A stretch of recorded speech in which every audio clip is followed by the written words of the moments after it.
আসসালামু আলাইকুম ভিউয়ার্স, আজকে আমরা আলোচনা করব যে ওয়ার্ডপ্রেস সাইট কিভাবে ব্যাকআপ নিতে হয়। তো তার আগে আমাদের কিছু জিনিস জানা দরকার যে আসলে আমরা কেন ব্যাকআপ নিই বা কেন আমরা একটা ওয়েবসাইটের ব্যাকআপ রাখি। তো এটা প্রথম এবং প্রধান কারণটা হচ্ছে যে আপনার ওয়েবসাইটের সিকিউরিটি মেনটেন করার জন্য মূলত আমরা আসলে ব্যাকআপ রাখি। এটা হচ্ছে প্রথম এবং প্রধান কারণ। দ্বিতীয় কারণটা হচ্ছে কি যে আমরা একটা এনভায়রনমেন্ট থেকে আরেকটা এনভায়রনমেন্টে যখন আমরা আমাদের ওয়েবসাইটটাকে ট্রান্সফার করি বা এটাকে অনেকে মাইগ্রেশন বলে, তো এই যে ট্রান্সফার করা বা মাইগ্রেশন করার জন্য আসলে এই ব্যাকআপটা আমাদেরকে নিতে হয়। সহজ করে যদি বলি যে আমরা যখন কোনো একটা ক্লায়েন্টের কাজ করি, তো তখন কি হয়, আমরা একটা জ্যাম্প সার্ভারে আমরা একটা কাজ করি বা দেখা যাচ্ছে আমাদের ডোমেইনে আমরা কাজ করি। এরপরে ডোমেইনে কাজ করা হয়ে গেলে কি হয় যে ক্লায়েন্টকে সেটা আমরা চেক করতে বলি। ক্লায়েন্ট যখন কমপ্লিট করে দেয় যে হ্যাঁ ঠিক আছে, ওকে ফাইন, তখন কি হয় যে আমরা ক্লায়েন্টের যে সার্ভার বা ক্লায়েন্টের যে ডোমেইন, সেই ডোমেইনে মূলত আমরা সাইটটাকে ট্রান্সফার করে দিই। তো এটা কেন করতে হয় বা কেন করি আমরা, সেটা হচ্ছে আমরা একটা ক্লায়েন্টকে, সেটা হচ্ছে সাপোজ ধরা গেল সেটা হচ্ছে ইউএস এর একটা ক্লায়েন্ট, সেই পার্সনকে আমি চিনি না, জানি না, ঠিক আছে। আমি আমার টোটাল সাইটটা তার ডোমেইনে না করে আমি কি করি, সেটা হচ্ছে আমার ডোমেইনে আমি সেই সাইটটা ক্রিয়েট করলাম। ক্লায়েন্টের যদি কোনো জায়গায় রিভিউ থাকে বা সংযোজন বিয়োজন থাকে, সেটা আমি আমার সাইটে কমপ্লিট করে ক্লায়েন্ট যখন ফাইনালি বলে ডান এবং সে যখন পেমেন্ট কমপ্লিট করে দেয়, তখন কি হয় যে আমরা সাইটটা তার ডোমেইনে দিয়ে দিই। ওকে। আবার দেখা যাচ্ছে যে আমরা আমাদের উচিত আর কি, আমরা যে আসলে ওয়েবসাইট ডেভেলপমেন্ট করি, তো আমাদের প্রতি সপ্তাহে একটা সাইটের ব্যাকআপ নিয়ে রাখা, ঠিক আছে। কেন? সেটা হচ্ছে যে কোনো সময় আপনার সাইটে অ্যাটাক হতে পারে বা দেখা যাচ্ছে যে টেকনিক্যাল ইস্যুর কারণে সাইটটা ডাউন হয়ে যেতে পারে। তো সেক্ষেত্রে আপনার যদি ব্যাকআপ থাকে, তখন কি করতে পারেন, আপনি সেই ব্যাকআপটা আবার আপনি রিস্টোর করতে পারেন। সেক্ষেত্রে আপনার সাইটটা সিকিউর থাকছে এবং আপনার মেইনটেন করাটা অনেকটা ইজি হয়ে যাচ্ছে। ওকে। তো ওয়ার্ডপ্রেসের আসলে ব্যাকআপ আসলে অনেক ধরনের হয়। অনেক ধরনের বলতে গেলে আমি যদি বলি সেটা হচ্ছে প্রধানত 4 ধরনের হয়। তো আসুন আমরা আসলে দেখি যে আসলে এই 4 ধরনের ব্যাকআপগুলো আসলে কী কী। ওকে। তো এই যে ওয়ার্ডপ্রেস ব্যাকআপ, সেটা প্রথমে হচ্ছে প্রাইমারি ব্যাকআপ। প্রাইমারি ব্যাকআপটা কি? প্রাইমারি ব্যাকআপটা হচ্ছে যে আপনি একটা সাইট তৈরি করলেন, একটা নমিনাল একটা সাইট তৈরি করলেন এবং এই সাইটটার আপনি ব্যাকআপ নিয়ে, অর্থাৎ আপনি আপনার এনভায়রনমেন্টে সাইট তৈরি করলেন, সেটা জ্যাম্প হতে পারে, লারাগন হইতে পারে, যে কোনো প্ল্যাটফর্মে আপনি সাইটটা তৈরি করলেন, করার পরে আপনি এই সাইটটার ব্যাকআপ নিয়ে ক্লায়েন্টের যে হোস্টিং, সেই হোস্টিংয়ে আপনি দিয়ে দিলেন। এটাকে আমরা বলছি প্রাইমারি ব্যাকআপ। এখানে দেখা যাচ্ছে যে কিছু প্লাগইন ইউজ করতে হয়, প্লাগইন ইউজ করার মাধ্যমে ইজি টু ইউজ করা যায় আর কি। হ্যাঁ, এবার হচ্ছে অ্যাডভান্স ব্যাকআপ। অ্যাডভান্স ব্যাকআপটা হচ্ছে অনেক সময় দেখা যায় যে আমরা ফ্রি প্লাগইনে আসলে সাইটের ব্যাকআপ নিতে পারলেও আপলোড করতে পারি না, বা এরকম একটা ইস্যু হয়, বা সাইটটা যদি একটু বড় হয়, সেক্ষেত্রে দেখা যাচ্ছে যে আমরা ফ্রি প্লাগইনে তেমন একটা আমরা সাপোর্ট পাই না। সেক্ষেত্রে দেখা যাচ্ছে অ্যাডভান্স কিছু প্লাগইন আছে বা প্রিমিয়াম কিছু প্লাগইন আছে, সেই প্লাগইনের আমরা হেল্প নিয়ে থাকি। এরপরে আসেন সেটা হচ্ছে 3 নাম্বার, কমার্শিয়াল ব্যাকআপ। কমার্শিয়াল ব্যাকআপটা আসলে তখন আসলে আমরা কাজ করি যখন দেখা যাচ্ছে যে একটা সাইটের স্টোরেজ অনেক বেশি এবং সেটাকে আসলে আমরা প্লাগইন দিয়ে আসলে হ্যান্ডেল করাটা একটু ডিফিকাল্ট হয়ে যায়। তখন দেখা যাচ্ছে আমরা পার্ট পার্ট করে এই সাইটটাকে পার্ট পার্ট করে নিয়ে তখন অন্য সার্ভারে রাখি। এটা আমরা বলি কমার্শিয়াল ব্যাকআপ। ওকে।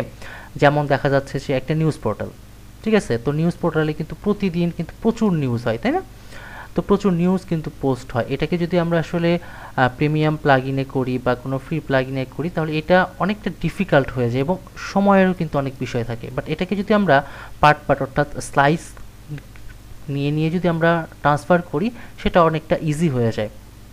এবার আসেন 4 নাম্বার, সার্ভার ব্যাকআপ। অর্থাৎ আপনার ওয়েবসাইটটা যেই সার্ভারে আছে, সেই সার্ভার থেকে আপনি যেই সার্ভারে রাখতে চাচ্ছেন, এইটা হচ্ছে সার্ভার টু সার্ভার কমিউনিকেশনের মাধ্যমে আমরা যেই ব্যাকআপটা নিয়ে থাকি, এটাকে আমরা বলছি সার্ভার ব্যাকআপ। যেমন দেখা যাচ্ছে যে আপনি আজকে একটা হোস্টিংয়ে রাখছেন, সেটা হচ্ছে হোস্টিংয়ের র্যাম রম বা স্টোরেজ তেমন একটা ভালো পাচ্ছেন না, সার্ভিস পাচ্ছেন না, আপনি চাচ্ছেন যে আপনার ইউজার বেশি হয়ে যাচ্ছে, ট্রাফিক বেশি আসছে, তখন কী করা হয়, এই সার্ভারটা ব্যাকআপ নিয়ে আপনি অন্য কোনো সার্ভারে, অর্থাৎ মানসম্মত যে সার্ভারগুলো যেমন AWS আপনি রাখতে চাচ্ছেন, তখন দেখা যাচ্ছে সার্ভারের সাথে ব্যাকআপ করতে হয়, অর্থাৎ সার্ভার টু সার্ভার কমিউনিকেশনের মাধ্যমে ব্যাকআপ নিতে হয়। তো আজকের ভিডিওতে আমরা যেটা দেখব সেটা হচ্ছে প্রাইমারি ব্যাকআপ। হ্যাঁ, তো প্রাইমারি ব্যাকআপটার জন্য আমরা একটা ফ্রি প্লাগইন ব্যবহার করব। দেখেন আমাদের যে সাইট ecom.bongosop.org, হ্যাঁ, তো এটার জন্য আমরা প্লাগইনে যাব। এই যে প্লাগইন অপশনটা আছে, এই যে অ্যাপিয়ারেন্সের নিচে প্লাগইন অপশন, এখান থেকে আমরা করব কি অ্যাড নিউ প্লাগইন। হ্যাঁ, ওকে, অ্যাড নিউ প্লাগইনে যাওয়ার পরে আমরা যেটা করব এইখানে সার্চ প্লাগইন, যেহেতু এই প্লাগইনটা ফ্রি প্লাগইন তো সেক্ষেত্রে আমরা এখান থেকে সার্চ করলেই পাবো। তো আমরা যদি এখানে বলি যে all in one WP migration, okay, আচ্ছা তাহলে আমরা এখানে একটা প্লাগইন দেখতে পাবো। হ্যাঁ, ওকে, এই যে প্লাগইনটা। আচ্ছা, একটা কথা বলে রাখি, যখন আমরা ওয়ার্ডপ্রেসের কোনো থিম বা প্লাগইন ব্যবহার করব সেক্ষেত্রে আমাদেরকে একটা জিনিস মাথায় রাখতে হবে, সেটা হচ্ছে সেই প্লাগইনের অ্যাক্টিভিটিসটা কেমন। ঠিক আছে, যেমন এখানে দেখেন লাস্ট আপডেট 43 মিনিট এগো, ওকে, তারপরে দেখতে হবে কি compatible with your version of WordPress, অর্থাৎ আপনি যে ওয়ার্ডপ্রেস ভার্সনটা ইউজ করছেন সেটার সাথে আসলে এই প্লাগইনটা আসলে কম্প্যাটিবল কি না। ঠিক আছে, কারণ যদি কম্প্যাটিবল না হয় তাহলে কিন্তু আপনি প্রপারলি কাজ করতে পারবেন না, অনেক ধরনের ইস্যু আসবে। ঠিক আছে, বিভিন্ন ধরনের ফ্যাটাল এরর আসবে। ওকে, আচ্ছা এবার দেখেন সেটা হচ্ছে রিভিউ হচ্ছে 7512টা রিভিউ আছে, ওকে, এবং 5+ মিলিয়ন অ্যাক্টিভ ইনস্টলেশন। এটা মানে যেটা বোঝায় সেটা হচ্ছে 5 মিলিয়নেরও বেশি ওয়েবসাইটে এই প্লাগইনটা অ্যাক্টিভ আছে। ঠিক আছে, তো এখন আমরা যেটা করব সেটা হচ্ছে এখানে ইনস্টল করব। আরেকটা জিনিস বলে রাখি, সেটা হচ্ছে এই all in one WP migration and backup এই প্লাগইনের দুইটা ভার্সন, একটা ফ্রি ভার্সন যেটা আমরা ওয়ার্ডপ্রেস অর্গে পেয়ে যাচ্ছি, এবং আরেকটা আছে প্রিমিয়াম ভার্সন। তো আসলে ফ্রি আর প্রিমিয়ামের মধ্যে পার্থক্যটা কি? পার্থক্যটা হচ্ছে আপনি ফ্রি প্লাগইনে আপনার সাইটের স্টোরেজ যদি 500 এমবির নিচে হয় তাহলে আপনি এটার ব্যাকআপ নিতে পারবেন এবং এটা রিস্টোর করতে পারবেন। ঠিক আছে, আর যদি 500 এমবির উপরে চলে যায় তখন কিন্তু আসলে ফ্রি প্লাগইনটা কাজ করবে না, তখন কিন্তু আপনাকে এটার যে প্রিমিয়াম ভার্সন সেই প্রিমিয়াম ভার্সনটা নিতে হবে। আর একটা কথা বলে রাখি, সেটা হচ্ছে আপনি আপনার যে ওয়েবসাইট, এই ওয়েবসাইটের স্টোরেজ ধরে নেন 600 এমবি, আপনি এটাতে কিন্তু কাজ করতে পারবেন, অর্থাৎ ব্যাকআপ নিতে পারবেন, বাট এটা কিন্তু রিস্টোর করতে পারবেন না, কারণ রিস্টোর করতে গেলেই 500 এমবির উপরে গেলেই আপনাকে পে করতে হবে। ঠিক আছে, ওকে, তো আমরা ইনস্টল ক্লিক করলাম, ইনস্টল বাটনে ক্লিক করলে সেটা ইনস্টল হবে। আমরা কিছুটা সময় দিই, তাহলে এটা ইনস্টল হয়ে যাবে। ইনস্টল হয়ে গেছে। এটা শুধুমাত্র ইনস্টল হলেই হবে না, এটা কিন্তু অ্যাক্টিভ করতে হবে, তাহলেই মূলত আসলে প্লাগইনটা দিয়ে আপনি কাজ করতে পারবেন। আমি এখানে অ্যাক্টিভে ক্লিক করলাম, অ্যাক্টিভে ক্লিক করলে এখানে একটা অপশন শো হবে। হ্যাঁ, এদিকে, ওকে, অ্যাক্টিভ করছি। এই যে দেখেন all in one WP migration, হ্যাঁ, এই যে একটা ফিচার চলে আসছে এখানে। ওকে, এরপরে আমরা যেটা করবো, যেহেতু এটার ব্যাকআপ নিচ্ছি সেক্ষেত্রে আমাকে কি করতে হবে, এক্সপোর্ট করতে হবে, ইম্পোর্ট না কিন্তু এক্সপোর্ট। ঠিক আছে, এক্সপোর্ট করলে আমরা এখান থেকে ব্যাকআপটা নিতে পারবো। আচ্ছা, এখানে দেখেন কিছু অপশন আছে যেগুলো হচ্ছে প্রিমিয়াম ভার্সন, এগুলো কাজ করবে। হ্যাঁ, তো আমরা কি করব, এই all in one WP migration এখান থেকে এক্সপোর্টে যাব। এক্সপোর্টে ক্লিক করলে দেখেন এইখানে একটা ইন্টারফেস আমরা পাচ্ছি, তাই না? তো এখানে হচ্ছে এক্সপোর্ট সাইট টু, এখানে যদি ক্লিক করি এখানে অনেকগুলো অপশন আছে। ঠিক আছে, ওকে, তো আমরা যেটা করব সেটা হচ্ছে ফাইল সিলেক্ট করব। কি সিলেক্ট করব? ফাইল। ওকে, ফাইল সিলেক্ট করলে অটোমেটিক এইটা প্রিপেয়ারিং টু এক্সপোর্ট। ঠিক আছে, আমরা কিছুটা সময় দিব। ওকে, এই দেখেন অনেকগুলো ফাইল এখানে কিন্তু যাচ্ছে, তাই না? এখন 86% কমপ্লিট দেখাচ্ছে। ওকে, আচ্ছা আমরা কিছুটা সময় দিই।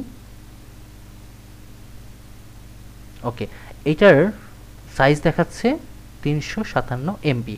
তার মানে হচ্ছে আমি এই প্লাগইনটা ব্যবহার করে এই সাইটটার ব্যাকআপও নিতে পারবো এবং এটাকে রিস্টোর করতে পারবো। ধরে নেন এখানে যদি এরকম হতো যে 600 এমবি, তাহলে আপনি এটাকে ডাউনলোড করতে পারতেন বা আপনি ব্যাকআপটা নিতে পারতেন, বাট আপলোড করার সময় আসলে আপনি করতে পারতেন না ফ্রি প্লাগইন, তখন কিন্তু আপনাকে প্রিমিয়াম ভার্সনটা নিতে হতো। ঠিক আছে, ওকে, তো আমরা এখানে যদি এখন ক্লিক করি, ক্লিক করলে দেখবো যে এটা ডাউনলোড হওয়া শুরু হয়েছে। দেখেন এখানে কিন্তু ডাউনলোড হওয়া শুরু হয়েছে। ঠিক আছে, তো আসলে এই ডাউনলোডটা আসলে ডিপেন্ড করে আপনার ইন্টারনেট স্পিড কেমন, আপনার কম্পিউটার কেমন, তার উপরে আসলে স্পিডটা ডিপেন্ড করে। ঠিক আছে, তো আমরা কিছুটা সময় ওয়েট করি এবং আমি ভিডিওটা কিছুটা পজ করে রাখছি। ডাউনলোডটা হলে মূলত আসলে আমরা নেক্সট স্ক্রিনে যাব। আচ্ছা, আমরা কিছুটা সময় দেখার পরে একটু যাই। এখানে আমরা দেখতে পাচ্ছি 5 সেকেন্ড 4 সেকেন্ড লেফট। হ্যাঁ, ওকে, তো এই যেখানে 357 এমবি এবং এই যে এটা ডান হয়ে গেছে। আচ্ছা, এটা কমপ্লিট হয়ে গেলে যেখান থেকে আমরা এটা নিতে পারবো। ঠিক আছে, তো এখন যে বিষয়টা হচ্ছে সেটা হলো যে আজকের ভিডিওতে আমরা আসলে এই পর্যন্ত দেখলাম যে কীভাবে আসলে ব্যাকআপ নিতে হয়। হ্যাঁ, তো এখানে যদি আমি এখন ক্লিক করি তাহলে এই ডাউনলোডের যে ফাইলটা সেই ফাইলটা আমরা আসলে পাবো। তো নেক্সট ভিডিওতে আমরা দেখব যে এইটাকে কিভাবে রিস্টোর করতে হয়। তো আজকের ভিডিওতে মূলত এই পর্যন্তই। নেক্সট ভিডিওতে আমরা আসলে কিভাবে রিস্টোর করতে হয় সেই বিষয়টা দেখব। সেই পর্যন্ত সবাই ভালো থাকবেন। আল্লাহ হাফেজ।